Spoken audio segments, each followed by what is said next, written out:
Hello and welcome to another episode of the Low Budget Review Show. I'm your host, Eric Smith. Can you read that? And I'm here to talk about Snowblind by Christopher Golden. It's published by St. Martin's Press. The hardback came out in January 2014, the paperback in December 2014. So obviously I just picked up the paperback and seemed a good time to read it with all the snow we've had. My front yard actually looks kind of like this. I had a picture on my phone that I was going to show, but I can't get it to show very well on the computer. But it looks a lot like that. The words and everything, it's really weird. Anyway, Snowblind.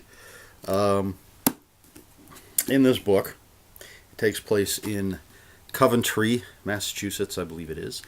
And there's a huge snowstorm. And we meet all our cast while this snowstorm is going on. You've got Ella, the restaurant owner, and the musician TJ that plays at a restaurant. And they get stuck in the restaurant during the storm. You've got Ali Shapiro and her boyfriend Nico Rastani, however you say that. And Ali's kids, Jake and Isaac, Nico's daughter Miri. They're all at Allie's house watching a movie while the storm is going on. Doug Manning, is a mechanic. He's left his wife at home. He's out with the guys at the garage where he works, drinking beers and watching fights, I think. They're watching something. And you've got Joe Keenan, who is a rookie police officer, being the low man on the totem pole. He's out working during the storm. So we were introduced to all these great characters, this huge snowstorm, and during the snowstorm, I believe it's 12 people, a bunch of people, disappear and or mysteriously die. And that's all basically just the beginning of the book. And we jump ahead 12 years. And we're reintroduced to all these characters. These are the ones that are left. Ella and TJ are married. They have an 11-year-old daughter named Grace. Doug Manning is now just a part-time mechanic and a part-time crook. Miri has moved across the country. Jake and Allie are doing their thing. Jake's a crime scene photographer and an artistic photographer as well. And Joe Keenan is a detective now. Yes, he's a detective.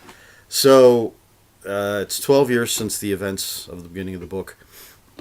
We meet all the characters again, and there's another huge blizzard on the way, and the dead are coming back, as well as whatever it was that caused the disappearances / deaths 12 years ago. And that's your basic plot of Snowblind. Fantastic book, I'm going to say right now. This could easily be in my top 10 for the entire year. I know it's only February. Excuse me. But that's how good this is. That's a challenge to all the writers out there. See if you can knock this out of my top 10, because this was fantastic. Christopher Golden, great author.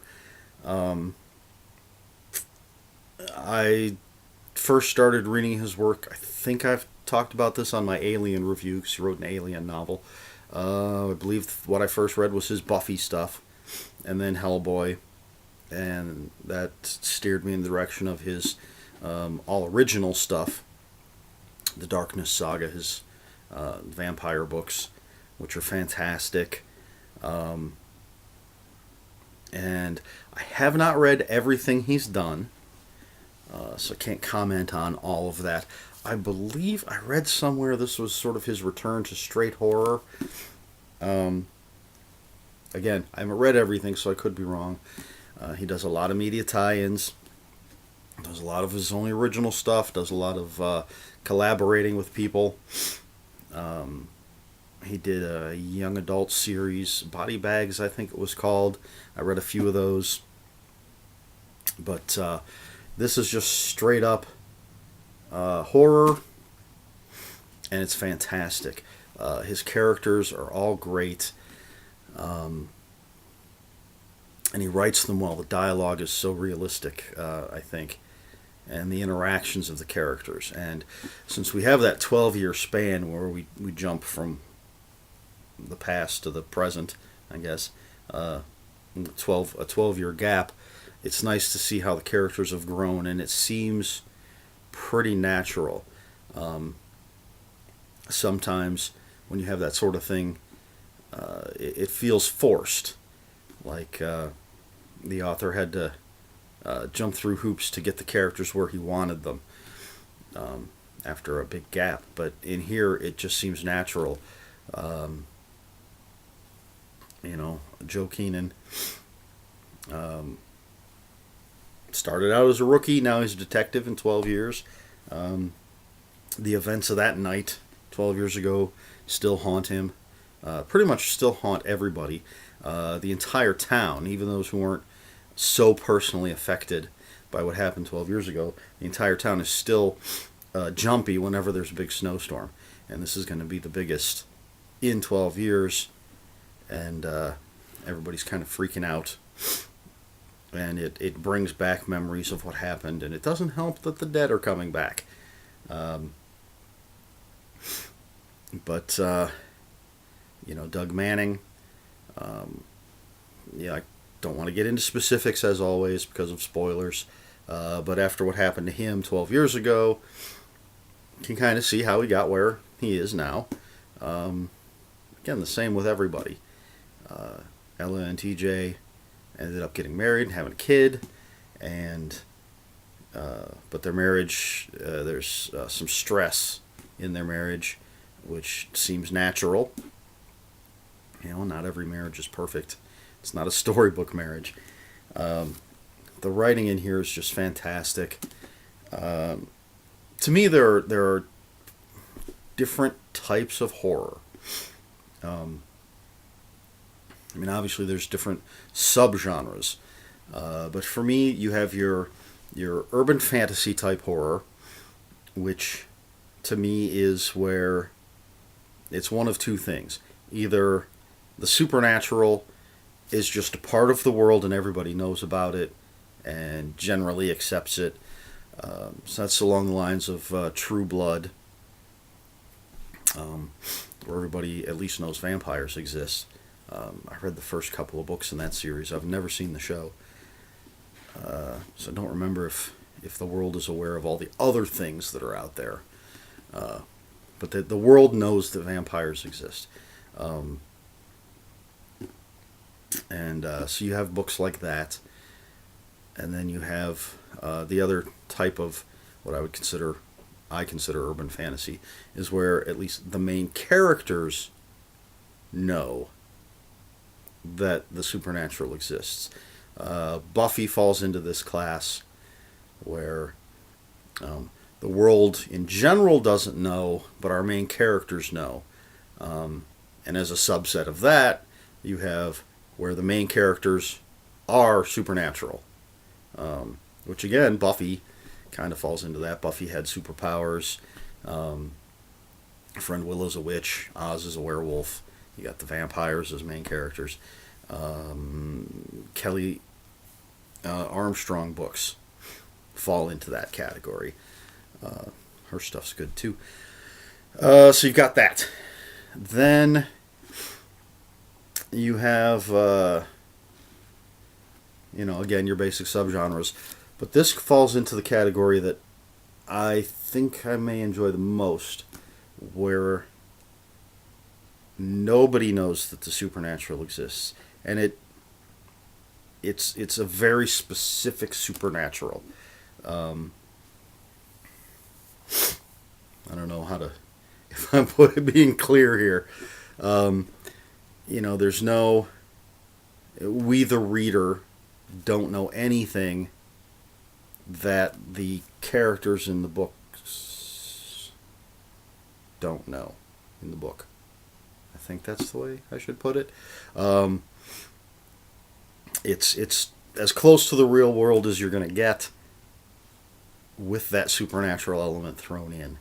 And I think that's a little more, as fun as the other genres can be, the other subtypes or whatever you want to call them. I think this is more accessible. You can, as a reader, more easily get into it. What's the word I'm looking for? You can not sympathize with the characters, but relate to. It's late. You can relate to the characters more easily because they're all just normal human beings, and they get caught up in something that they don't understand. They have no idea what's going on. And I really like that. It's as much as I enjoy the other stuff. I like a good vampire private detective or werewolf spy type of story, as long as it's well written. But I really like the sort of real world being encroached upon by the supernatural. And Christopher Golden does a fantastic job. One of those unput-downable books. It's a slow build, but the story itself sets a good pace, and the characters are just so fantastic. I didn't want to put it down. This is another one of those books that I basically read until it was time to get ready for work. And then I'd get home from work, and I'd pick it up again until it was time for bed. That's, I guess, the advantage of working second shift. By the time I get home from work, there's really nothing to do but watch TV or read. It's not like I can go out and pay bills or do any shopping because it's 2 a.m. So I can just sit down and read for a couple of hours. This was definitely, I flew through this book. Just absolutely fantastic. I think I've covered basically everything I wanted to cover. It's a great read by a great author, Snowblind. I say pick it up, and as always, I'll have a link for the book in the description down below. And if you have any comments, questions, or corrections, please put them in the comments below. Please like, share, and subscribe. Check out all of Christopher Golden's work. It's good stuff. At least what I've read is good stuff. I'm looking forward to his next book. The Tin Men, I think, is the next one. Should be coming out relatively soon. But this was just, it was great. I'm glad I picked it up and decided to read it. And it went well with the weather here in Ohio. Very cold and snowy. Very cold. I know, not as cold as some places, but it's pretty damn cold.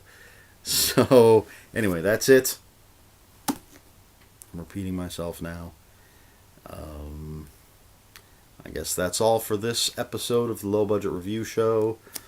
Sorry, there's no Low Budget Review Show theater or stick figure drawings or anything. Just a fantastic book with great characters. A great threat, I guess. You know, the shenanigans and goings on of the supernatural. It's pretty cool. I like what he did here. And I say pick it up and read it. It's very accessible. It's got a blurb by Stephen King on the cover. If you don't listen to me, you should at least listen to him. Right? George R.R. Martin, author of Game of Thrones. Come on. They can't be wrong, can they? I don't know. But I'm not wrong. This is fantastic. Pick it up. I'm really rambling now, so I'm going to cut this one. And until next time, read more books.